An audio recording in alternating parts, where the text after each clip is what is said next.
On our last video clip, Suzanne shared how this wonderful Chapel of Nature project came to be. Now I'm with Barb Dufault, our promotions director, and I have some important questions to ask her about this project. Barb, when Suzanne first shared with you her vision of the Chapel of Nature and the planning notebook, what was it that so fascinated, intrigued, and excited you? Because there certainly are a lot of nature and eco-friendly organizations already. I think what so enthused me was that I hadn't heard of an actual chapel for nature that would be a place of respect, honor, and reverence for all that nature provides all living things on earth. Yeah, it's amazing when we think about it. Absolutely. You know, we have sacred places for the many types of spiritual faiths, but none for the sole purpose of giving tribute to the many facets of nature. Yeah, and how many of us take time to really think about, the beauty of a flower, or what went into the creation of a flower? Absolutely. And you know, I think about our fast-paced lifestyles. We really don't, and everybody would always say, stop and smell the roses, right? Yes. But really, how many of us really do stop?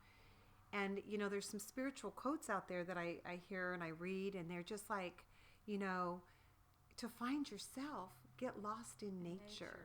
Yes. And sometimes we're just kind of shoving in all this information and stress, and nature is the greatest energy healer. And calming. It revitalizes us. I remember as a child, I grew up camping. My parents took us on the road. My parents were from Minnesota. We now live in California.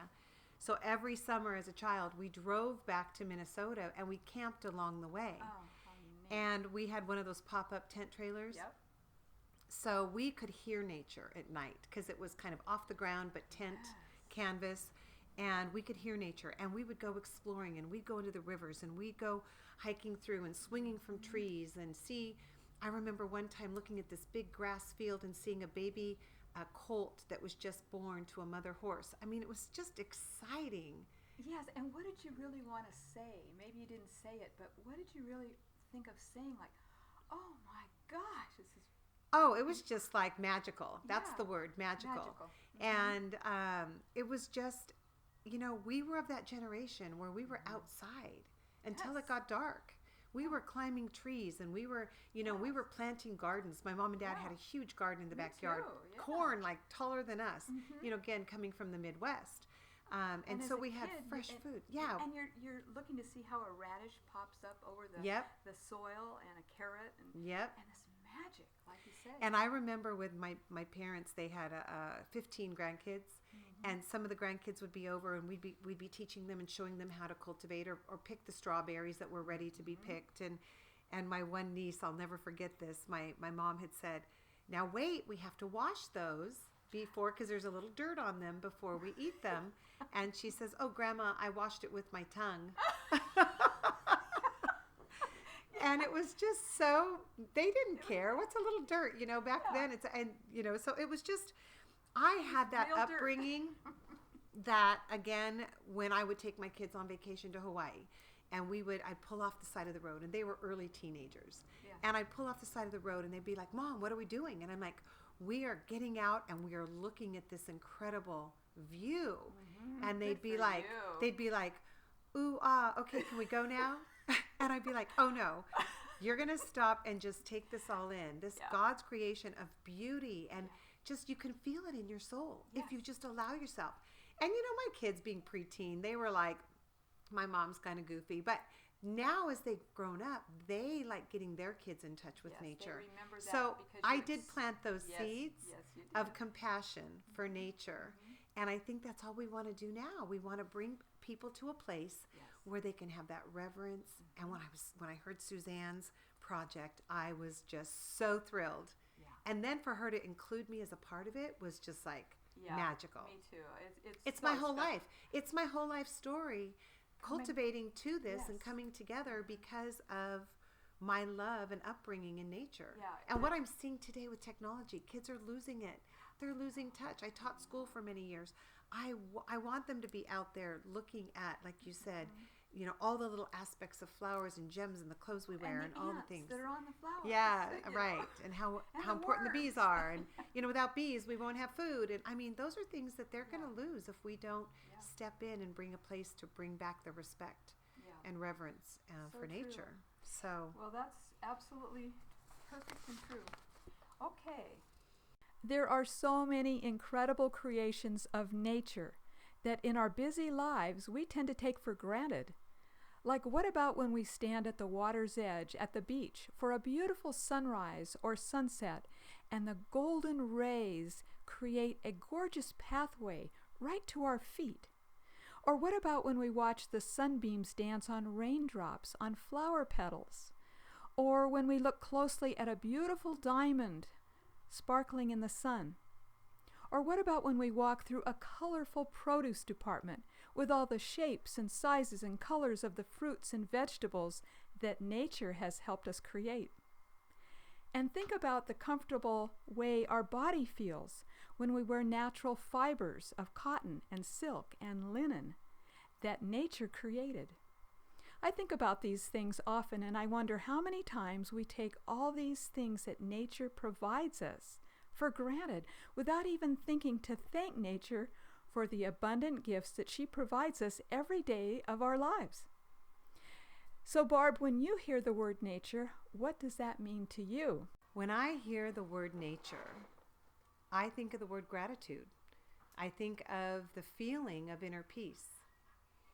And I think it's because, like I said, from my whole entire upbringing, it was always just exciting and fun and joyful. And when you think about where everything we need comes from Mother Earth, how can we not be grateful for everything that we need in abundance? I mean, of course, when we're kids and we learn the stories of the Pilgrims and Indians and the big Thanksgiving feast and all of that, you know, as far as the abundance that all came from the land, you know, that kind of starts planting some of the seeds. But it's really up to really support future generations, to have that feeling of gratitude, and to want to honor and take care and to be self-sustainable and maybe have their own gardens in their backyards, and just to inspire them to do those things, and to get parents excited to share that with their kids again and get them off the computers and the iPads.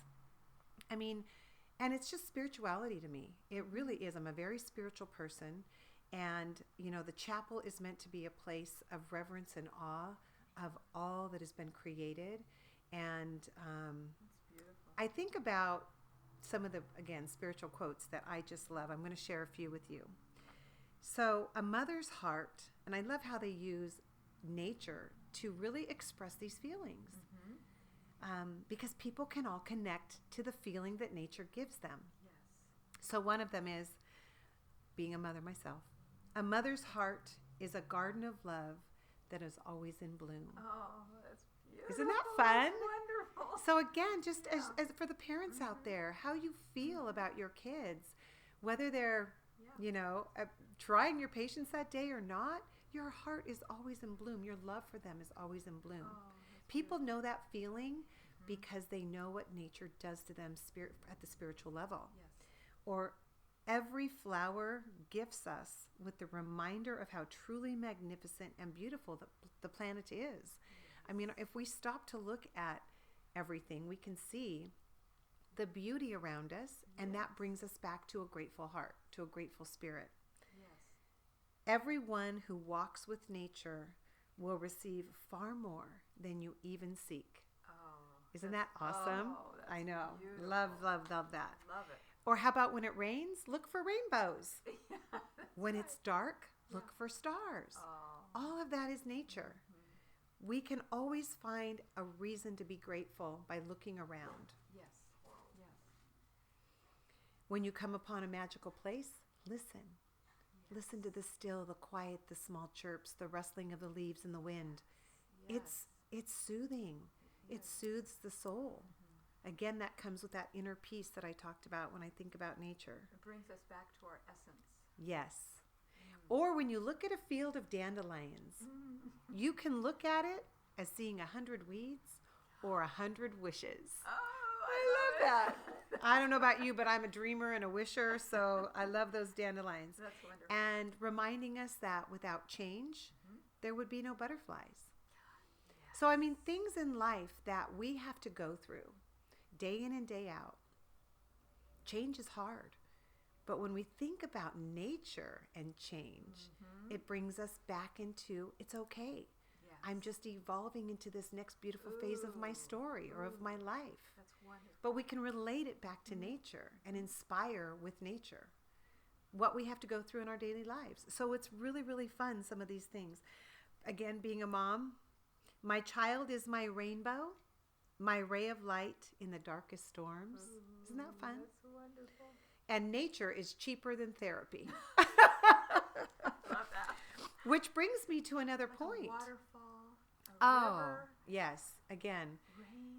yes, that inner peace feeling, bringing a sense of gratitude for being able to see all that has been created for us, both from a beautiful standpoint, artwork. I mean, gosh, historically, artwork, poetry, it's photography has all been so people are inspired by it, and it's all nature. I mean, they're taking pictures of nature, of beautiful waterfalls. They're taking pictures and paintings of beautiful lavender fields. And that's where a lot of our great art has even come from, because people connect to nature if we remind them to. Great connection. Yes. So back to the nature is cheaper than therapy. A real quick thing, I was looking at how there is actual clinical studies and things out there, being in the wellness business that I'm in and working with a lot of wellness practitioners.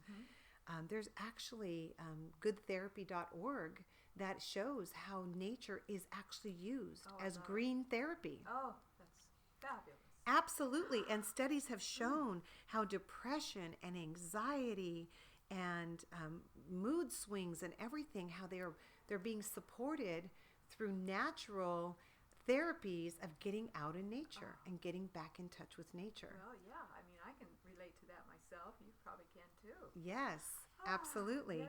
So nature and mental health is a real big deal. And we want, again, to support, there's a huge problem of teenage depression and suicide on the rise. And they're attributing it to a lot of the technology and the lack of social interaction. And I even got to speak with a sociology professor at USC recently, writing a book that's coming out in the fall. I can't wait for the book. Wow. She has a whole chapter on nature. And her book is all based on scientific studies on the effect of technology on our youth. Oh, boy. And the heightened Wow. depression and suicide and all these things because of the lack of connectivity to each other, to animals, to agriculture, to God's beauty, to living, nature. Living. Yeah, to living things. And so again, there's a place for technology, but we've got to be in balance. Yes. So again, it's just one more reason why I want to be a part of this and bring the awareness. That's beautiful. Yes. Thank you. Yes. Wonderful. Really, all things that can be included in this little word nature seems endless and infinite.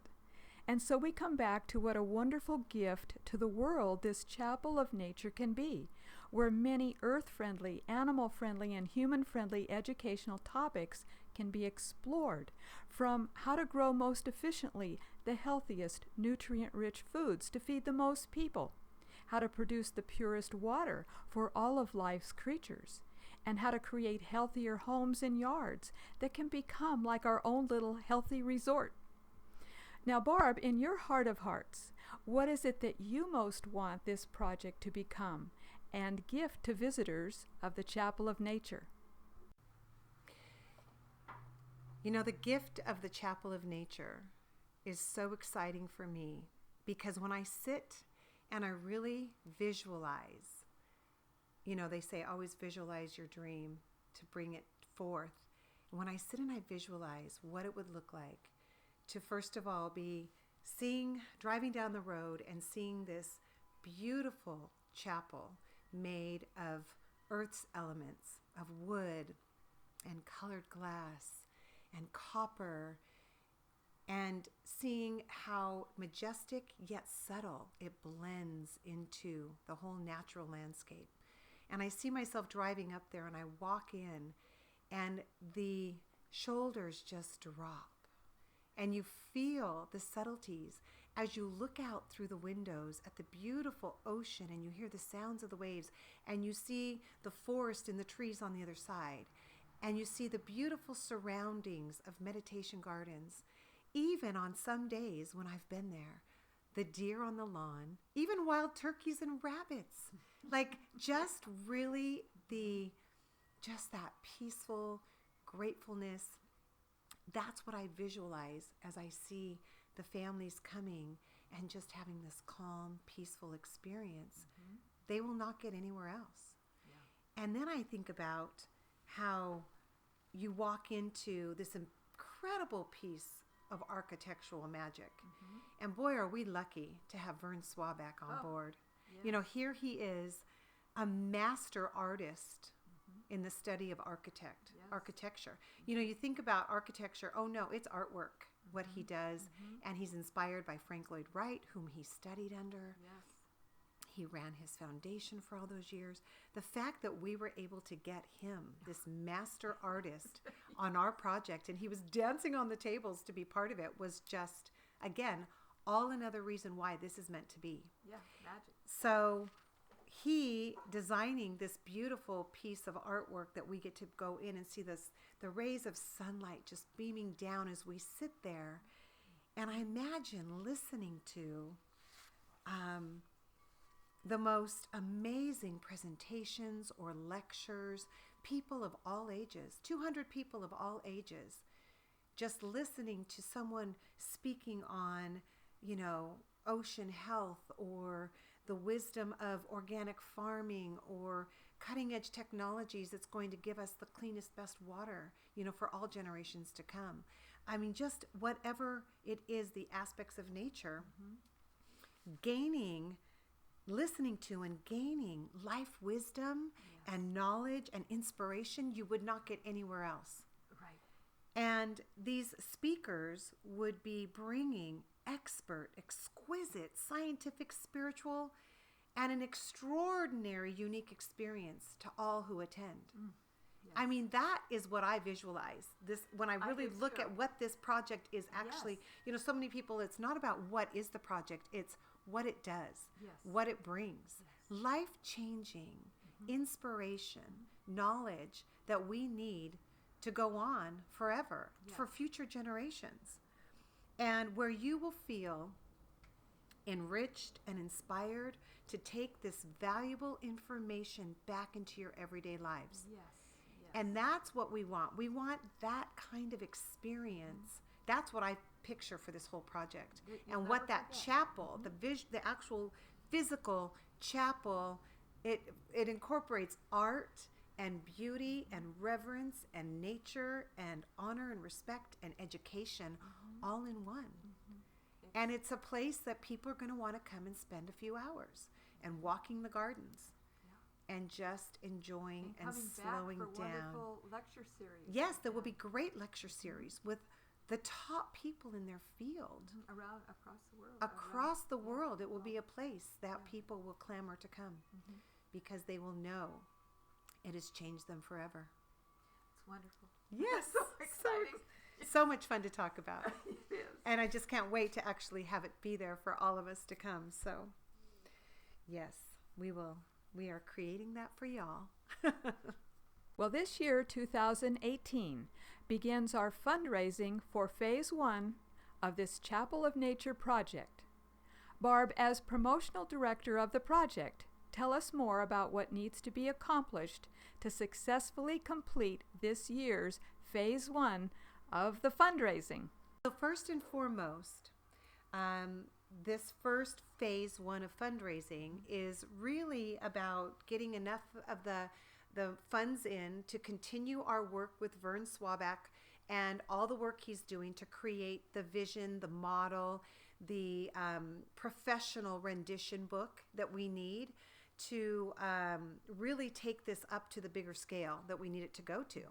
So that's kind of, and if we're really blessed this first year in this first round of Phase 1 fundraising, we will have enough to put a down payment on the land that we really love optimally for the first chapel and campus. We are looking for potentially having more than one in the future in other parts of the world, but our first and foremost is a beautiful place in the forest overlooking the ocean. I mean, it's just incredible, on a perfectly coiffed knoll, a hill that's just, anyway, it's magical. I think we've got on our website some videos that even show you a little bit more of the land that we've so far have our eye on in bringing to fruition for the project and for the chapel. So first and foremost, that's what we need. And really, when we all work together as community, because this project is for community. It's for community building around nature, respect for nature, your own backyard garden, whatever. Our communities coming together to support each other in the passion for nature for future generations, and our self-sustainability of clean food and clean water and clean air and clean oceans. All of that intertwined together.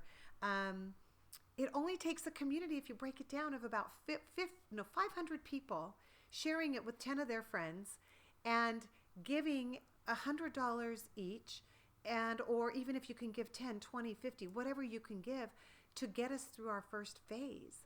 And so it really is by sharing what you're learning about and getting excited about, and sharing in our excitement, passing that on to forward our website on to 10 of your friends. Say, check this out. Get involved. Support nature. That's really all it takes. And so we're really excited to be a 501c3 nonprofit public benefit corporation. So we can really give back and just bring forth something that is life-changing for all who will experience it. So we just ask that you would make a donation, whatever you can.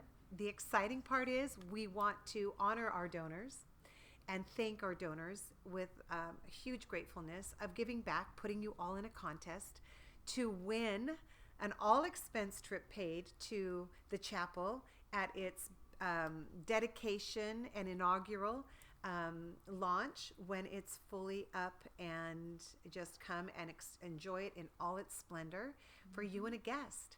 So there will be other smaller prizes too that I know we're going to incorporate into the meditation gardens and donor plaques and different things along the way. But for now, I want you to just know that you're giving from the heart.